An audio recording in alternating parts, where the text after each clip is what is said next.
sponsored by Lucky Star Casino.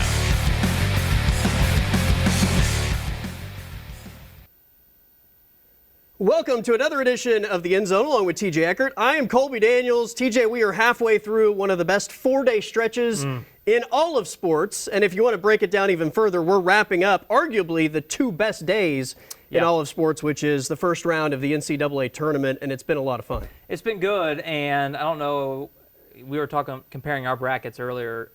I don't know if it's time to shred yet.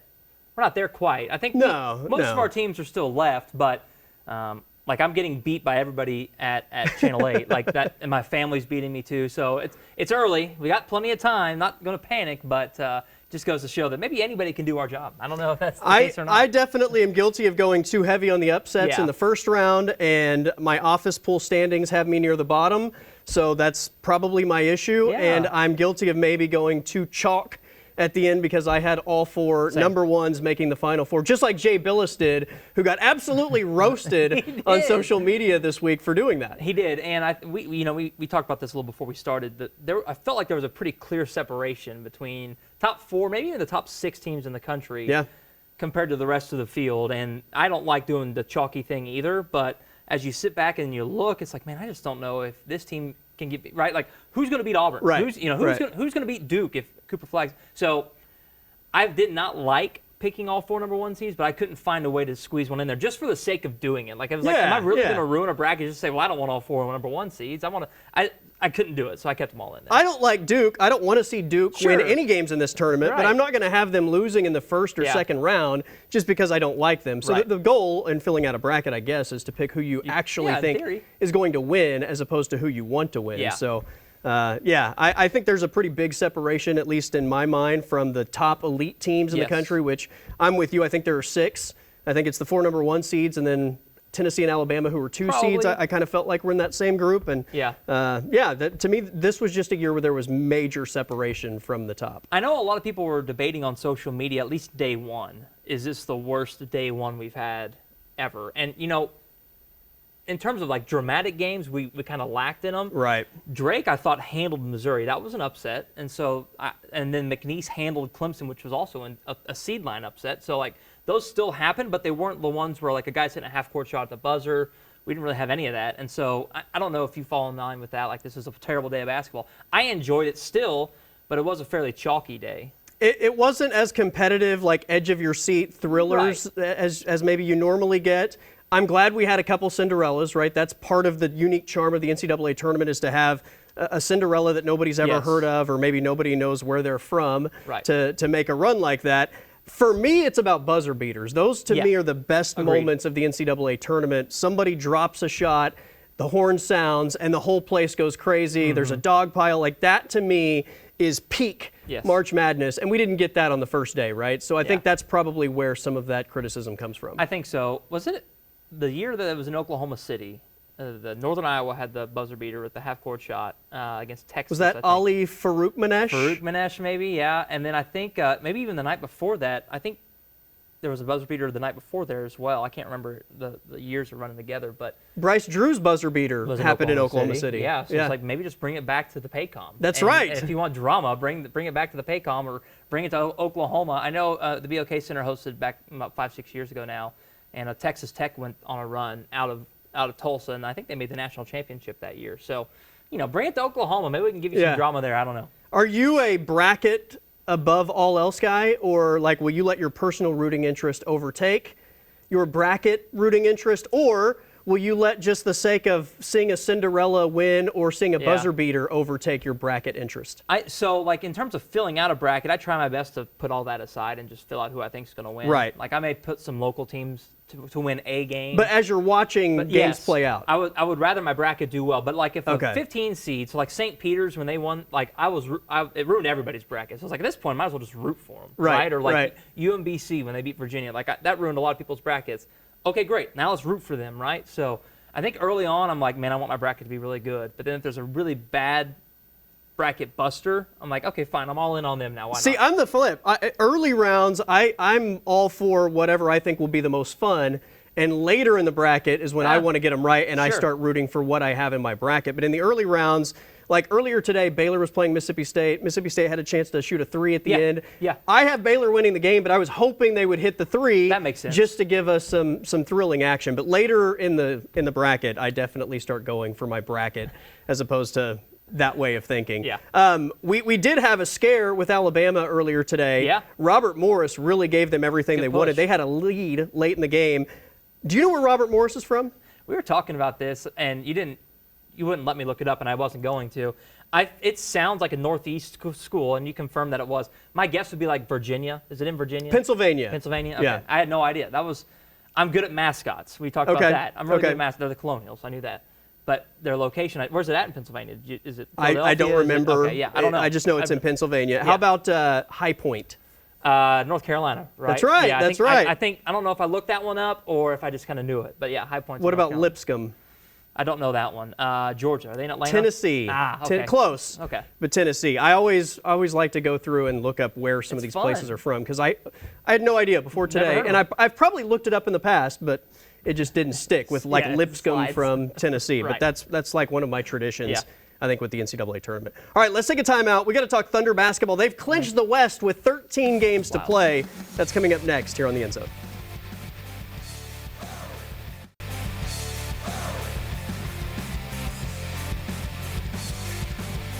Along with TJ Eckert, I am Colby Daniels. TJ, despite not playing basically the majority of their starters earlier this week, the Oklahoma City Thunder clinched the Western Conference with a win and a Lakers loss, I think, the next night to win the West with 13 games to play going into Friday.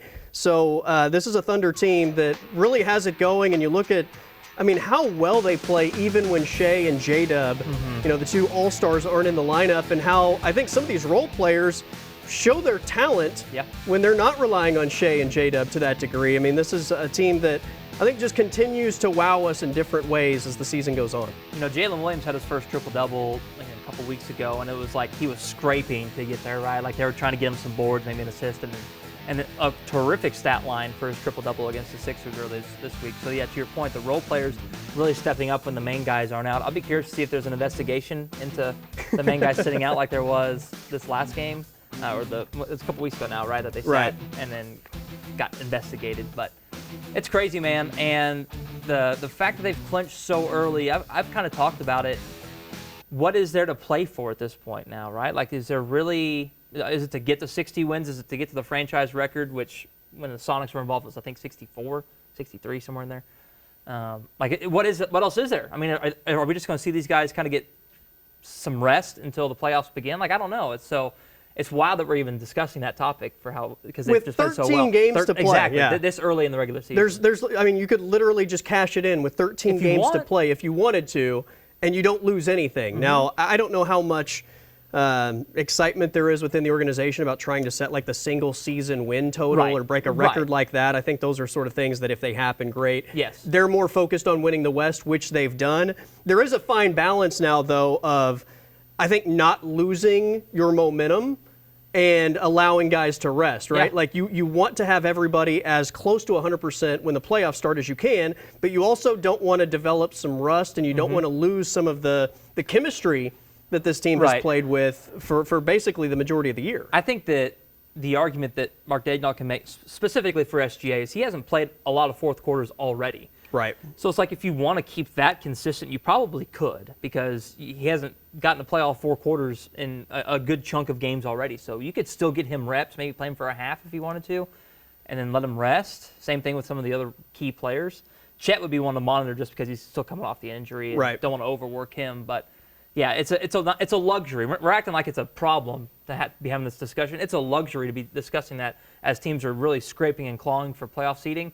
Oklahoma City can just sit back and enjoy the last couple weeks of the season. Well, and like earlier this week, you rest your starters, but it gives you an opportunity to play Aaron Wiggins, who is deserving of more playing time. 100%. And on a lot of other teams is probably the number one scorer, right? I mean, if he plays for non-playoff teams, sure, he's probably a guy that's averaging 20-something points a game and probably a lot more highly thought of than a guy coming off the bench in Oklahoma City. Jalen Williams, without the starters in there, has done nothing but look like Russell Westbrook in a Thunder uniform, producing triple-doubles. So it does allow those guys to maybe stretch their wings a little bit, but it also, I think, allows you to maybe play with your rotations a little bit more down the final stretch and see what you like, what you don't like.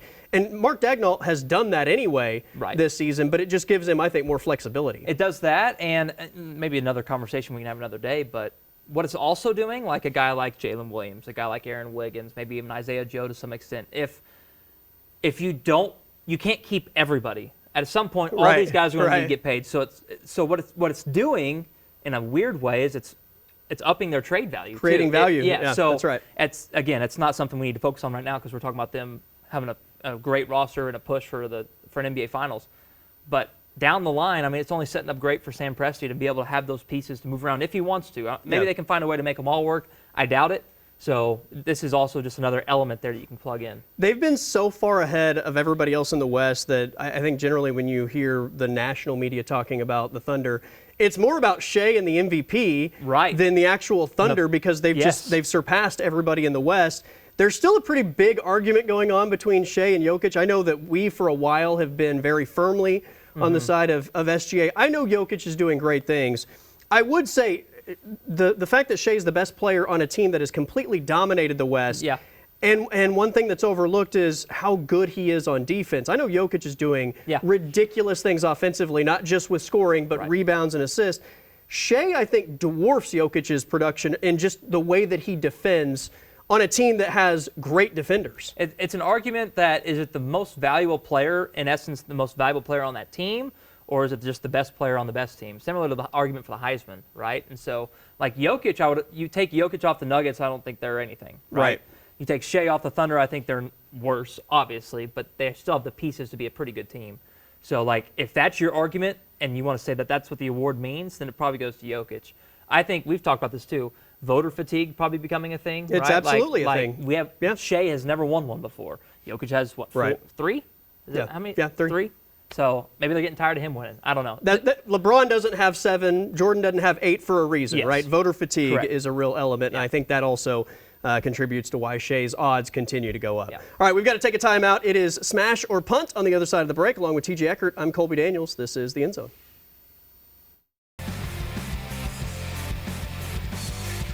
All right, welcome to this week's edition of Smash or Punt. I'll make a statement. If you agree with it, you smash. If you disagree with it, you are punting it away. Very simple concept. Makes sense. And we'll start with some NCAA tournament action.